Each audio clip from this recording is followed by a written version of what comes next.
look at lists regarding which countries have the best healthcare system, you'll likely see Sweden, Denmark, Canada, Germany, Switzerland, Japan, the Netherlands, and Singapore somewhere on the list. But how do they compile such lists? Well, taken into account is how much countries spend on healthcare, the quality of that healthcare, the availability of it, and of course, how effective it is in keeping the country's populace healthy. Another thing on the list is how much people might have to pay up front for the healthcare, if anything at all. This is one of the reasons you won't find the USA on these lists. With the American media often telling us being sick in the US can bankrupt a family, today we'll find out how this happens in this episode of the Infographic Show, US Healthcare System Explained. Before we begin to explain the system, we might ask, medical bills do actually cause so many problems in the USA? According to CNBC, that is indeed a fact, with one report saying medical bills are the leading cause of bankruptcy in the country. How many bankruptcies? No one knows exactly. You'll find some statistics saying that around 650,000 Americans every year go bankrupt because of medical bills. President Obama said there was a medical bill-related bankruptcy in the U.S. every 30 seconds,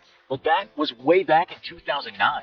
These numbers have been contested, and skeptics tell us there is always more to bankruptcy in these cases than just medical bills. Maybe those bills were just the straw that broke the camel's back. But one thing we can take from the stats, even if not entirely accurate, is that America, a country so developed and rich, might not be doing a good enough job looking after its citizens.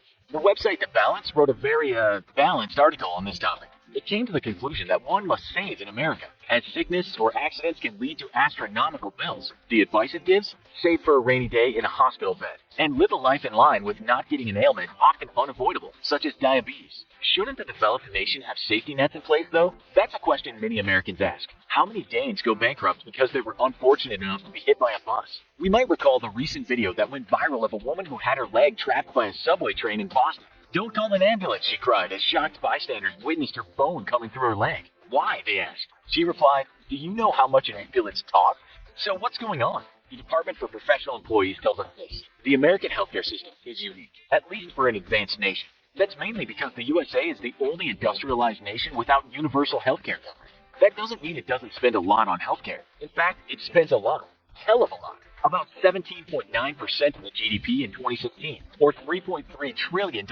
We're told that Americans shop for health insurance just as they shop for anything else. Around 156 million Americans are insured through their work, which is called employer-provided private insurance. Then you have publicly funded Medicare for old folks and the disabled, and Medicaid for the poor. It's thought around 120 million Americans are part of these schemes. That's why the system has been called a public-private hybrid. But when we talk about insurance given or subsidized by employers, it all depends on what kind of insurance you have. It may not pay for everything, so some people still end up going bankrupt.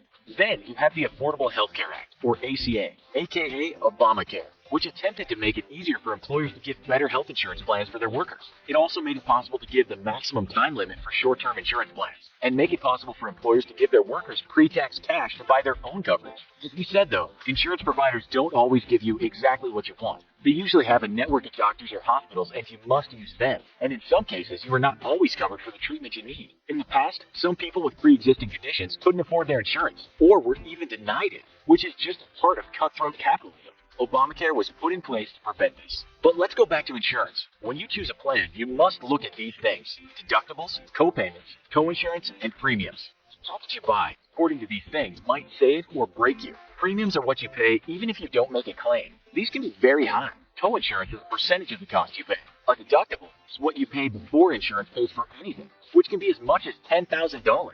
Co-payment is what you must pay for every visit to the hospital or clinic, and you'll pay that before the insurance company pays anything. So choosing the right plan is important. As one writer puts it, you've got to be an odds maker on your own health. So what if you have no insurance? As we said, there are government-funded schemes for those in need. Also, because of the Emergency Medical Treatments and Active Labor Act of 1986, hospitals can't just turn you away if you're at the doctor with blood spurting from your neck. There's also the Hippocratic Oath, which means all doctors must try to treat you the best they can and do it ethically. But if you can't pay, there will be a bill. And in the U.S., it would likely be a large bill. That could lead to debt collectors coming for you, your wages being garnished, part of the money taken from you, your credit being ruined, having a tax refund withheld, someone wanting to take your house, or you could suffer bankruptcy. But surely those with decent insurance won't hit rock bottom. Not according to the Kaiser Family Foundation. That tells us more than 25% of U.S. adults with insurance have difficulty paying their medical bills. You see, we're told that 63% of Americans who have had these medical bill woes had to spend most or all of their savings on those bills. Another 42% had to get a second job. CNBC wrote in 2018, only 39% of Americans have enough savings to cover a $1,000 emergency.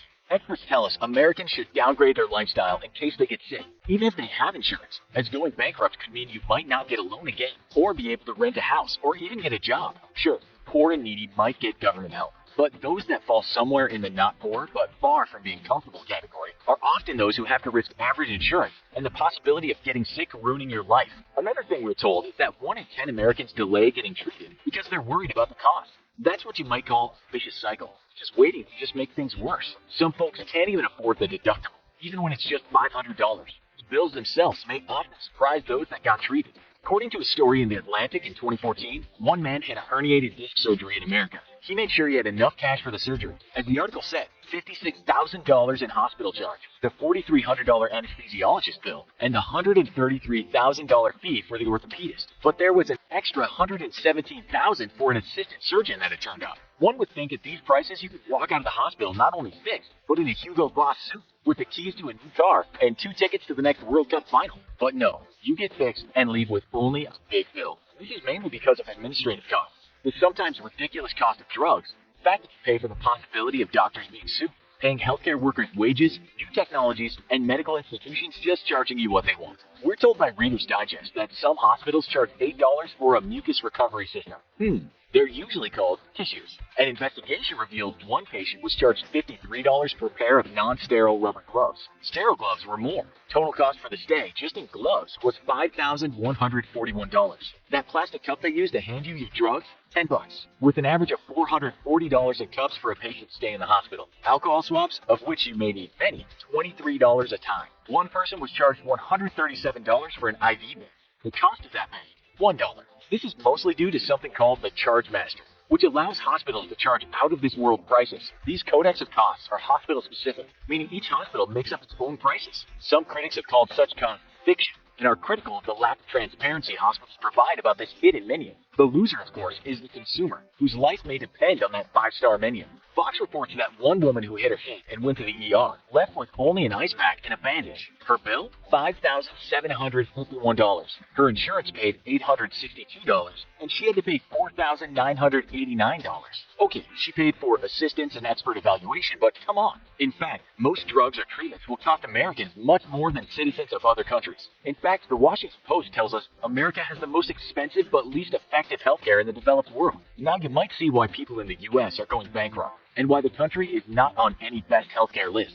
This is a huge debate in America, and today may have been quite critical of the healthcare system. We'd love to hear counter-arguments, or even your own experiences with the healthcare system. Let us know in the comments. Also, be sure to check out our other video, Most Horrific Crimes, the Italian Mafia. Thanks for watching, and as always, please don't forget to like, share, and subscribe.